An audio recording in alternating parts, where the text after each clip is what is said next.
Di sini saya akan memaparkan presentasi terkait dengan analisis prediksi bencana berdasarkan data cuaca atau data iklim dengan nanti metode yang digunakan adalah extreme value theory. Ini adalah salah satu metode pendekatan metode statistika yang biasa digunakan, yang bisa digunakan untuk memprediksi atau meramalkan kejadian ekstrim di masa depan gitu ya. Baik, sebelum pemaparan, izinkan saya memperkenalkan diri terlebih dahulu ya. Nama saya adalah Ulil Asmi, bisa dipanggil Asmi. Nah, ini background pendidikan saya lulusan dari Statistika ITS ya. S1 saya, kemudian S2 juga dari Statistika ITS. Kebetulan juga saat itu mendapatkan kesempatan ya beasiswa double degree. Jadi saya melanjutkan S2 di ITS dan juga S2 satu tahunnya saya di Perancis, waktu itu di Paris ya. Nah, ini juga jadi motivasi ya adik-adik semua di sini kalau misalkan eh, mulai sekarang itu boleh kok adik-adik di sini bermimpi yang tinggi gitu ya. Bermimpi mulai sekarang, oh nanti saya mau kuliah sampai tahap S1, S2, atau bahkan S3, atau bahkan, oh saya nanti mau nih punya cita-cita sekolahnya di luar negeri gitu ya. Nah, jadi teman-teman boleh mulai sekarang bisa mencatat ya, bisa memupuk mimpinya dari sekarang gitu. Dan ini saya juga sama seperti Pak Suarjupri, saya adalah dosen saat ini di Departemen Aktuaria di Fakultas Sains dan Analitika Data di ITS. Nah, ini teman-teman kalau ada yang berniat untuk masuk ke ITS ya bisa mulai dari sekarang bisa dipersiapkan. Nah, ini untuk kontak email saya bisa dicatat mungkin kalau ada apa-apa bisa bisa langsung saja kontak ke email tersebut ya. Baik, nah, tadi sudah dipaparkan ya oleh Pak Jupri bahwa memang di Indonesia ini negara yang bisa dibilang rawan bencana gitu. Siapa yang eh, tidak tahu bahwa setiap bulan atau bahkan setiap tahunnya kita melihat atau mendengar berita bencana yang terjadi di tanah air gitu. Di mana seperti halnya banjir baru-baru ini kemarin di Bekasi ya, banjir yang cukup parah, cukup tinggi, kemudian ada juga kebakaran, bahkan apa namanya tanah longsor, gempa bumi dan sebagainya gitu. Kalau berbicara bencana, memang kita tidak bisa mencegah ya bencana itu memang sudah terjadi atas kuasa Tuhan gitu. Kita tidak bisa mencegah adanya bencana, tetapi yang bisa kita lakukan adalah kita bisa meminimalkan tingkat kerugian nih. Kita bisa memperkirakan berapa kerugiannya yang akan dialami dan kita juga bisa sehingga kita bisa meminimalkan nih kerugian yang diakibatkan karena bencana tersebut. Tuh. Nah, eh, adapun permasalahan yang ada ya, ini setiap setiap tahunnya atau setiap bulannya ini akan ada yang namanya peningkatan frekuensi atau intensitas bencana. Seperti kita kita tahu ya beberapa periode ke belakang bahwa bencana atau intensitasnya frekuensinya ini cukup bertambah banyak gitu ya. Nah, mungkin di beberapa penelitian atau beberapa metode untuk peramalan gitu ya untuk memprediksi suatu bencana itu sudah pernah diterapkan. Cuman model-model konvensional itu kalau misalkan diterapkan di periode yang sekarang dengan perubahan atau perubahan-perubahan iklim yang ada itu bisa dibilang modelnya bisa dikatakan kurang efektif nih atau pada saat model ada kemudian dilakukan perhitungan oh ternyata tidak tepat, tidak akurat gitu ya. Nah, itu model konvensional bisa dikatakan dia kurang efektif. Sehingga apa langkah selanjutnya? Langkah selanjutnya kita apa namanya melakukan suatu pengembangan ya pengembangan metode-metode yang lebih eh, yang lebih tepat sasaran yang bisa digunakan untuk periode saat ini. Nah, ada beberapa pendekatan yang bisa digunakan yaitu pendekatan statistik ekstrim dan nilai-nilai ekstrim yang di situ dia kita menganalisis kejadian-kejadian ekstrim saja gitu. Nah, Peran aktuaria sendiri ya di dalam sebuah manajemen resiko, kalau kita berbicara tentang resiko bencana gitu ya. Manajemen ini maksudnya adalah kita memanage atau meminimalkan resiko yang ada. Gimana sih peran aktuaria ini sebagai apa gitu. Nah, peran aktuaria yang pertama yaitu kita mengidentifikasi dulu nih, mengidentifikasi resiko atau jenis-jenis bencana yang mungkin terjadi dan potensi dampaknya terhadap masyarakat, terhadap infrastruktur yang ada, serta sektor ekonomi itu apa saja. Nah, apa yang bisa aktuaria lakukan? Yaitu yang pertama dengan kita menganalisis dari data-data historis. Tadi sudah disampaikan oleh Pak Jupri pentingnya data gitu ya untuk aktuaria karena aktuaria ini melakukan prediksinya itu berbasis dari data historis. Kalau misalkan data historisnya itu tidak lengkap, ya otomatis model yang akan dihasilkan atau prediksi yang akan dihasilkan itu kurang akurat gitu. Nah, kemudian kita juga bisa dengan melakukan menyusun profil resiko wilayah. Kita membagi atau membuat klasterisasi gitu ya, resiko wilayah-wilayah mana yang memiliki potensi risiko yang cukup tinggi atau resiko yang tidak terlalu tinggi. Nah, dengan menyusun profil wilayah tersebut, kita bisa membuat kebijakan-kebijakan yang lebih tepat sasaran. Nah, kemudian eh, sebagai aktuaria kita juga bisa melakukan kuantisasi ketidakpastian. Nah, kuantisasi ketidakpastian ini dengan apa? Kita bisa mengukur seberapa besar ketidakpastian ini akan terjadi atau kejadian-kejadian ekstrim ini akan terjadi atau akan terulang kembali nih di periode ke depan. Nah, kita juga bisa menghitung nih nilai probabilitas ya atau nilai kemungkinan kejadiannya itu maupun kita bisa menghitung besarnya kerugian yang ditimbulkan. Nah, salah satunya metode yang digunakan bisa dengan menggunakan pendekatan extreme value theory. Nah, ini untuk memodelkan kejadian-kejadian langkah yang dia berefek menimbulkan efek yang cukup besar. Kemudian peran yang terakhir yaitu dengan pembentukan strategi mitigasi. Nah, strategi mitigasi ini dengan merancang suatu tindakan ya dan kebijakan yang dapat mengurangi dampak resiko yang telah diidentifikasi tadi dan sudah dikalkulasi dengan menggunakan metode pendekatan. Nah, di sini kita akan menyediakan output model resiko ya. Kita di tahapan kuantisasi tadi sudah melakukan analisis data, kemudian mendapatkan model resikonya. Nah, kemudian setelah itu tahapan pembentukan strateginya kita tidak bisa berdiri sendiri. Kita akan berkolaborasi ya. Jadi pentingnya kolaborasi dengan berbagai pihak, dengan pemerintah, dengan industri. Nah, ini untuk menyusun kebijakan mitigasi tersebut atau juga bisa dengan membantu ya mengevaluasi cost benefit dari berbagai skenario mitigasi tadi. Jadi kurang lebih peran aktuaria dalam manajemen risiko itu ada 3 tahapan ini. Nah, kalau tadi sudah dipaparkan gitu ya, kalau aktuaria itu bisa memprediksi atau bisa meramalkan. Nah, jadi kalau supaya gampang dibayangkan teman-teman gitu ya, kalau aktuaria itu ibaratnya seperti peramal ya. Jadi seperti peramal, kita meramalkan suatu kejadian tertentu, tapi ramalannya itu ada dasarnya, bukan bukan ramalannya itu hanya berdasarkan hal gaib gitu enggak ya. Jadi ramalannya itu kita berdasarkan data. Jadi kita melakukan analisisnya berdasarkan data-data yang ada. Nah, ini nanti akan saya berikan beberapa langsung demo gitu ya, gimana sih aktuaria bekerja untuk analisis datanya itu seperti apa sih gitu ya. Nah, ini ada beberapa goals ya atau harapannya dari presentasi kali ini, di mana nanti saya akan menjelaskan sedikit tentang konsep dasar dari extreme value theory sendiri. Kemudian menjelaskan pendekatan dari metode ini bisa mendekatan namanya blok maksima dan peak over threshold. Nah, ini apa sih gitu ya. Kemudian mengenalkan distribusi-distribusi ekstrim yang digunakan, yang biasa digunakan. Kemudian yang terakhir nanti akan memberikan contoh analisis data cuaca menggunakan suatu software analisis data. Nanti akan ada demonya.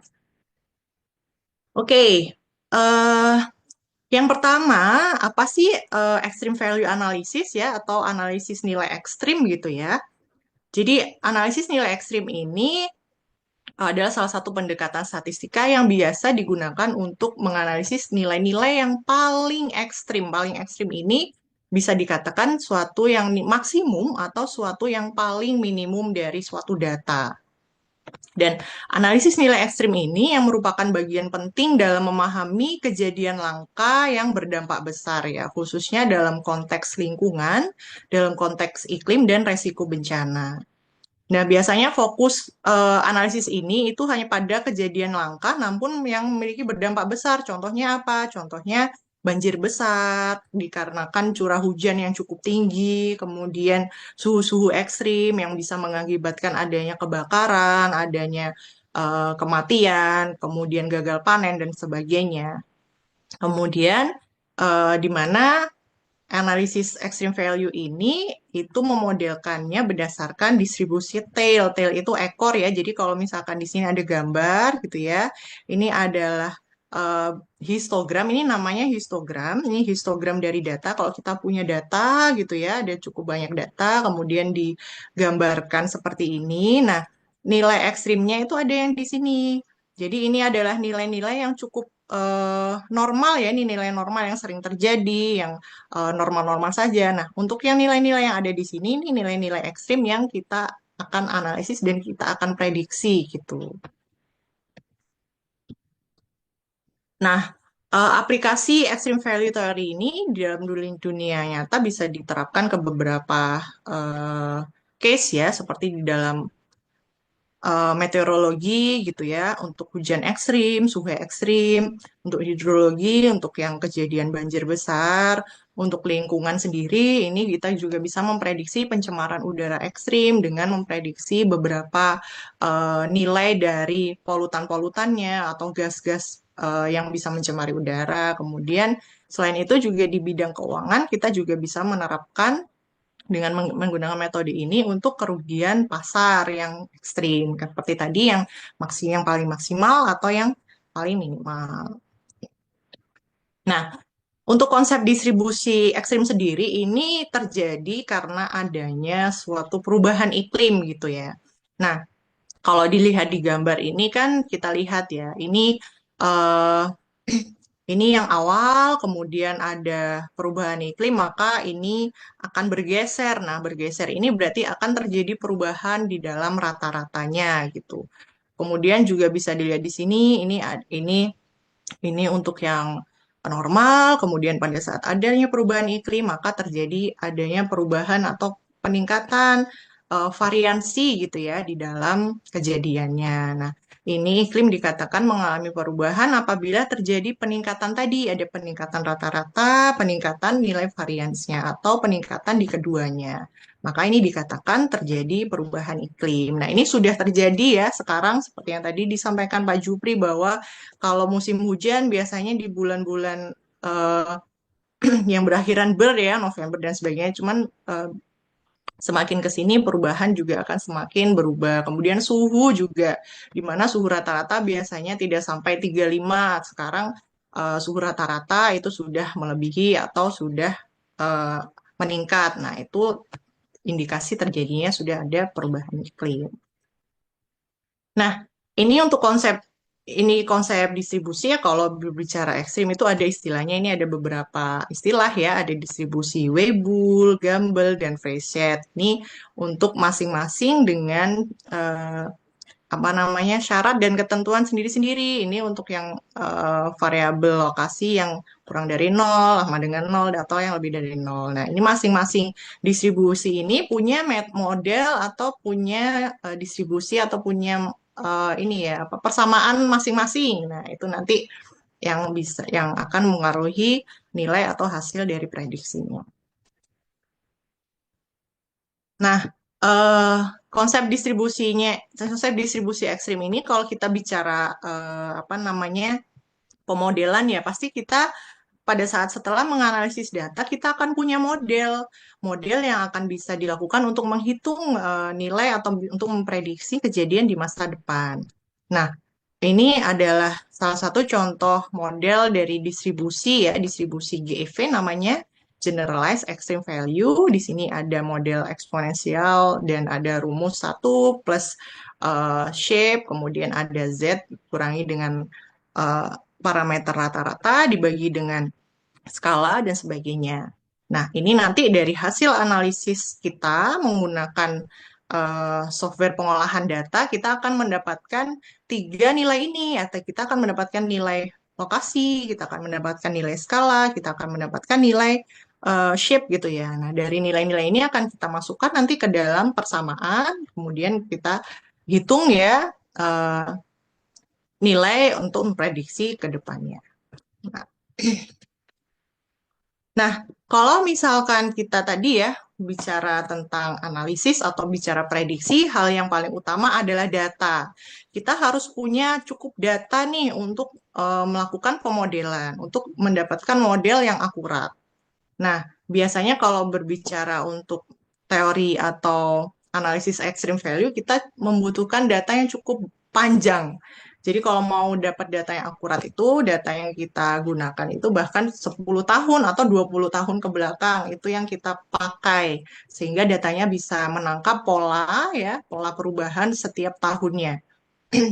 Nah, data-data cuaca yang biasa atau sering kita temui ya atau biasanya saya sering gunakan untuk penelitian-penelitian itu adalah data-data curah hujan misalnya atau data suhu ya, data temperatur udara, data kecepatan angin, data polusi udara dan sebagainya. Ini ada data-data yang berhubungan dengan lingkungan ya, berhubungan dengan cuaca dan iklim. Nah, data-data ini bisa kita dapatkan dari mana sih gitu? Ada beberapa sumber data. Kalau di Indonesia itu sumber datanya bisa kita ambil dari BMKG ya, dari Badan Meteorologi dan Geofisika. Nah, ini BMKG juga memiliki ya punya beberapa data-data seperti curah hujan, suhu dan sebagainya. Ada juga data dari NASA. Jadi NASA ini dia punya satelit gitu ya untuk menangkap atau eh, menyimpan data-data dari beberapa variabel ini.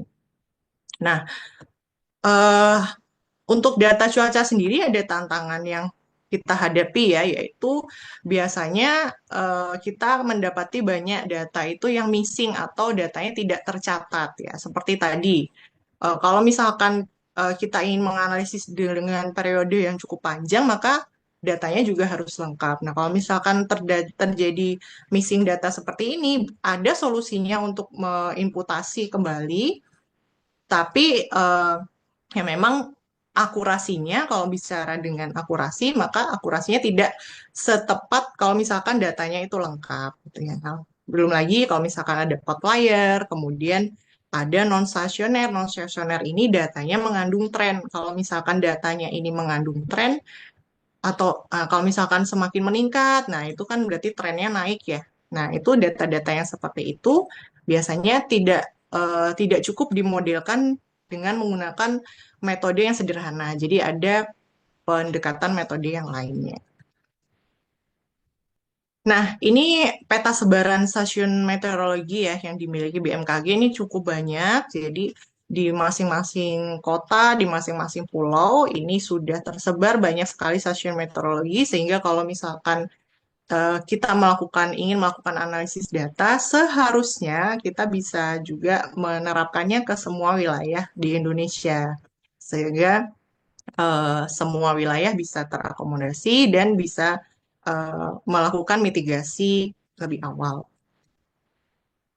Nah, untuk dua pendekatan extreme value ini ada dua, yaitu ada blok maksima dan peak over threshold ya. Jadi metode ini menerapkan dua pendekatan ini, di mana yang pertama blok maksima ini dia akan mengambil nilai maksimum per blok waktunya. Jadi kalau misalkan kita punya data 10 tahun nih misalnya ya, data 10 tahun dan datanya itu data harian. Nah, jadi kemudian data tersebut kita bagi nih per blok. Jadi kita bagi per tahunan misalkan. Jadi misalkan tahun 2000, tahun 2001, 2002 dan seterusnya.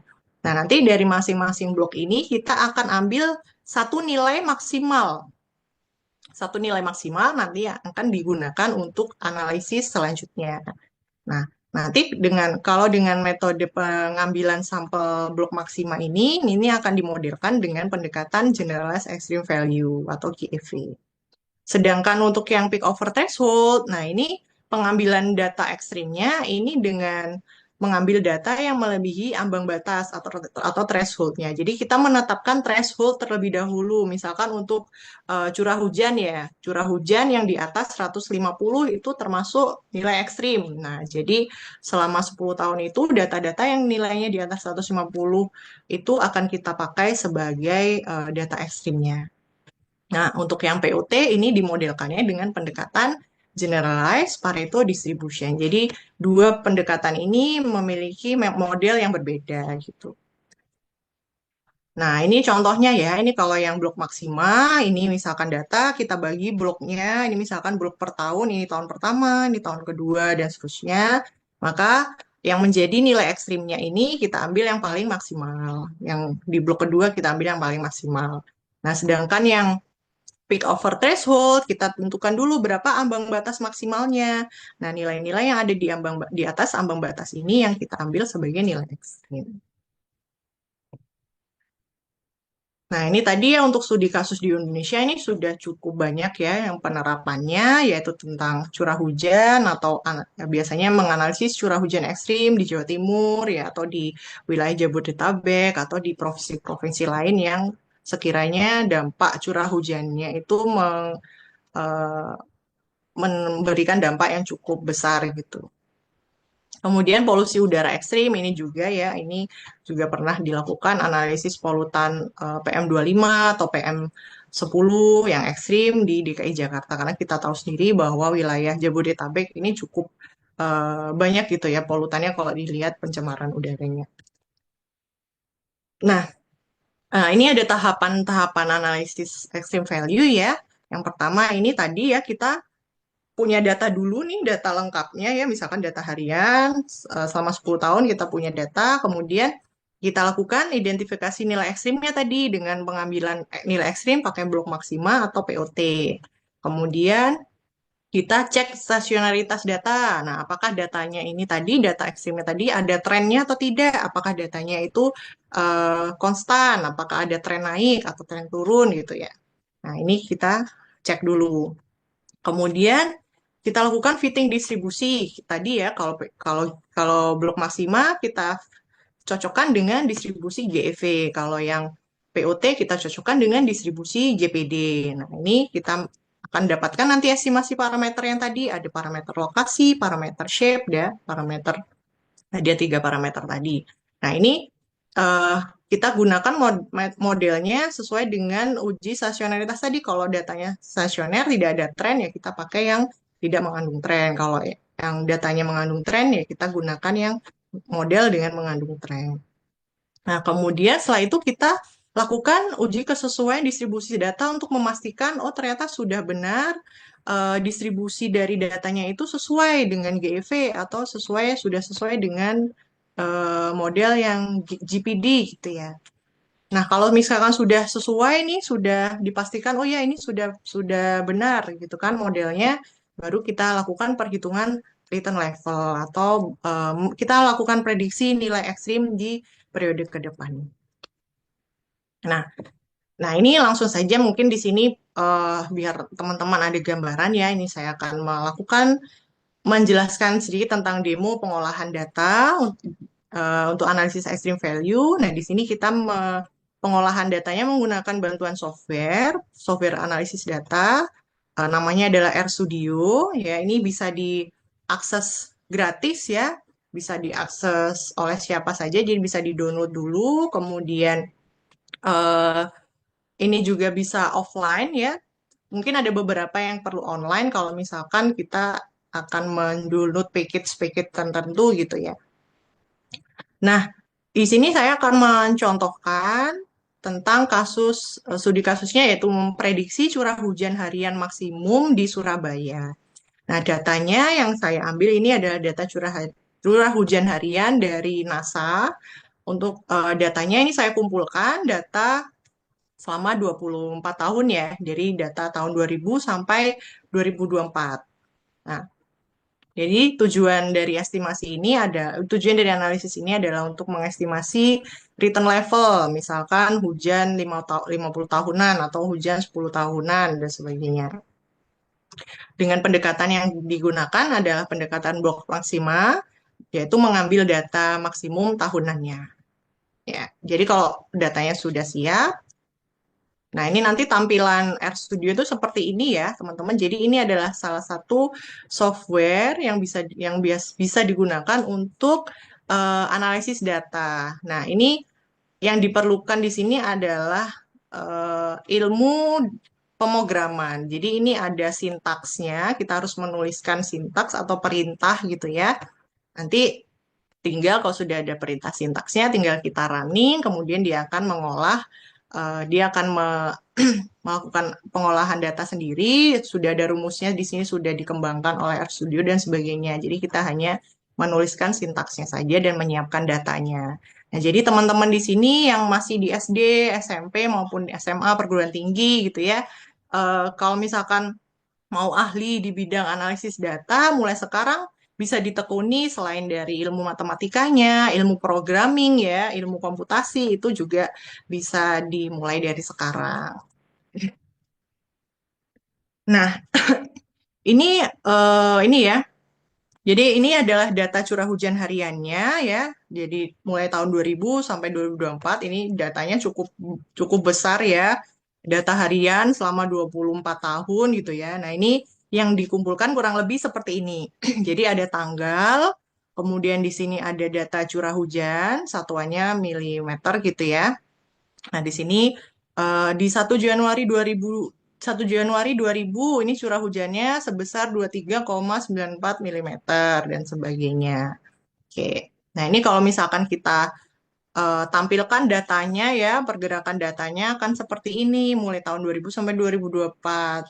Nah, kurang lebih ini ya. Jadi ada beberapa memang yang bisa kita lihat di sini ya.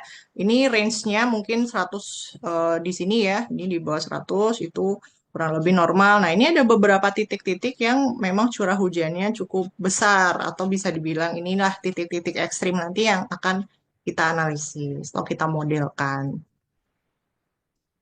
Nah, jadi ini adalah sintaksnya yang kita tuliskan di dalam RStudio tadi, kemudian tinggal kita running, kita jalankan, atau kita jadi ini kita tulis seperti ini. Jadi ini ada beberapa fungsi-fungsi yang memang ini sudah eh, mengandung apa model ya, misalkan FEVD di sini. Nah, ini sudah ada model yang tadi, model distribusi GEV-nya tadi itu sudah ada di sini, sehingga nanti tinggal menghasilkan parameter gitu ya, tiga parameter tadi.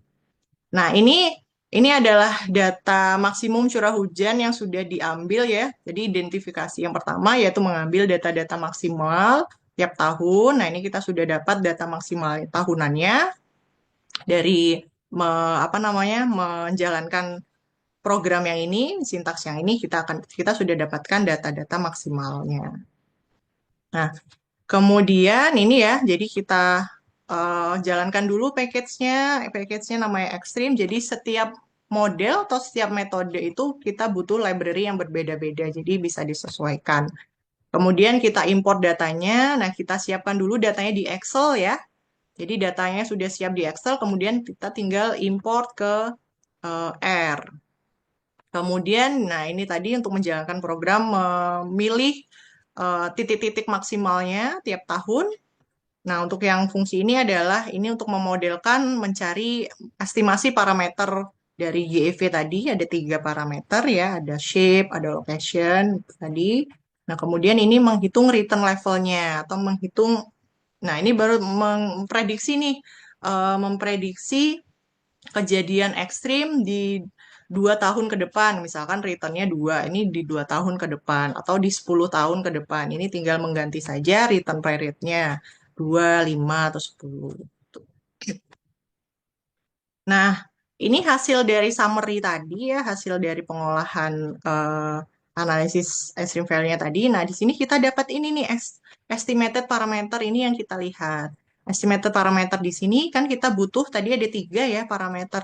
Lokasi, ini location, kemudian ada parameter skala, kemudian ada parameter shape. Nah, dari nilai-nilai ini bisa kita langsung masukkan ke dalam suatu rumus ya untuk menghitung return levelnya.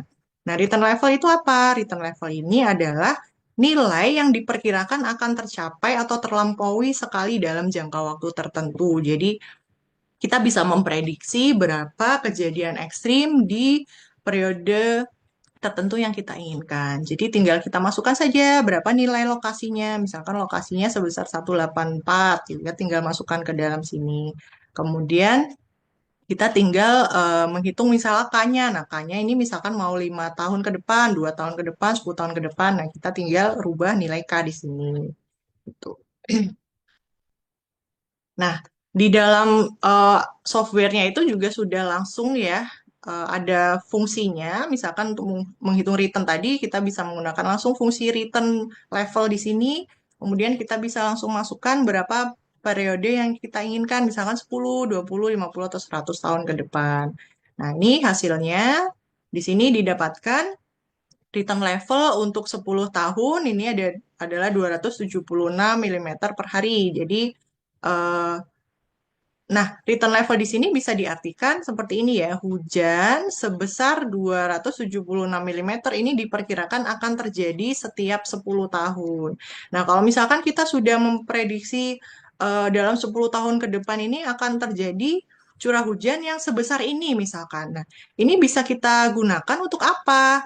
Nah, ini kita bisa gunakan untuk merencanakan infrastruktur atau juga kita gunakan untuk menyusun mitigasi-mitigasi resiko yang akan terjadi ke depannya. Sehingga kerugian yang akan dialami di 10 tahun ke depan itu sebesar tidak akan mengalami kerugian yang cukup besar karena kita sudah mempersiapkan infrastruktur yang baik, infrastruktur yang kuat dan sebagainya. Sehingga kita bisa memitigasi atau mengurangi dampak-dampak kerugian yang akan terjadi.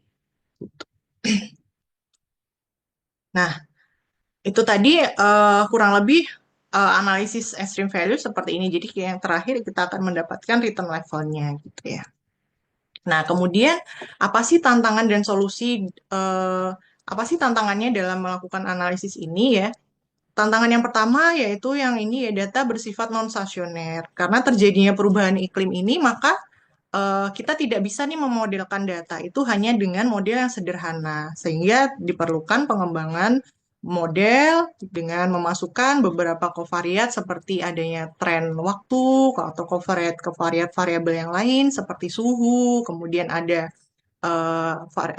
dampak dari El Nino, El Nano dan sebagainya. Nah, ini digunakan untuk mengakomodasi perubahan iklim tadi. Jadi dengan memasukkan pengembangan model yang bisa memasukkan beberapa kovariat yang lain. Kemudian tadi juga ini ya tantangannya yaitu keterbatasan data. Nah, ini yang kita alami gitu ya. Kita kesulitan di dalam data karena kita membutuhkan data yang cukup cukup panjang ya, data yang dengan durasi yang cukup lama supaya bisa menangkap pola-pola perubahan setiap tahunnya. Nah, ini yang bisa kita lakukan yaitu kita melakukan kolaborasi antar disiplin nih untuk pencatatan datanya. Jadi aktuaria tidak bisa berdiri sendiri, tapi kita melakukan kolaborasi dengan masyarakat, dengan pemerintah, dengan industri dan sebagainya.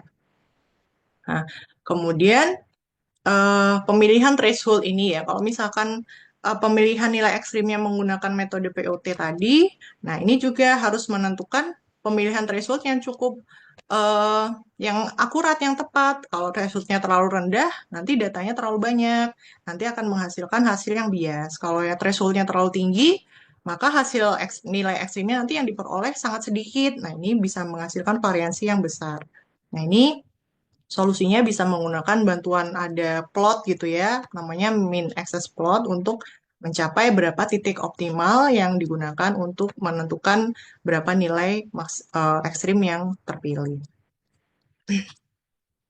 Nah, jadi ini ya kita perlu melakukan penerapan dan kolaborasi dari hasil analisis ekstrim tadi. Kita perlu kolaborasi antar banyak pihak dari pemerintah, dari masyarakat, dari media, kemudian dari akademisi dan pakar ini juga dari dunia usaha ini harus saling berkolaborasi untuk apa namanya mendapatkan penerapan hasilnya ini supaya lebih tepat sasaran. Ini ada beberapa yang bisa disarankan, yaitu dengan asuransi indeks bencana, kemudian hal ini juga bisa menjadi early warning system untuk eh, mengingatkan bencana ke depannya, kemudian perencanaan infrastruktur dan kebijakan yang ada. Ya, jadi, extreme value theory atau analisis nilai ekstrim ini digunakan sebagai alat untuk memprediksi suatu risiko bencana. Jadi, bukan serta-merta ini eh, apa namanya untuk menakut-nakuti gitu ya, tapi ini adalah alat untuk melakukan suatu pencegahan bencana untuk mitigasi bencana sehingga kalau kita sudah punya bayangan akan bencana di masa depan, kita bisa lebih waspada, kita bisa lebih mempersiapkan sejak dini. Nah, di sini peran aktuaria itu sebagai mitigasi resiko ya, kita hanya lakukan eh, menghasilkan suatu model bencana, kemudian model tersebut ini bisa diterapkan dengan berkolaborasi antar banyak pihak dan bisa dilakukan riset lanjutan ke depannya. Baik, itu saja presentasi saya. Jadi memahami ekstrim ini bukan untuk menakut-nakuti ya, tapi untuk kita siap menghadapi bencana di depan. Baik, terima kasih.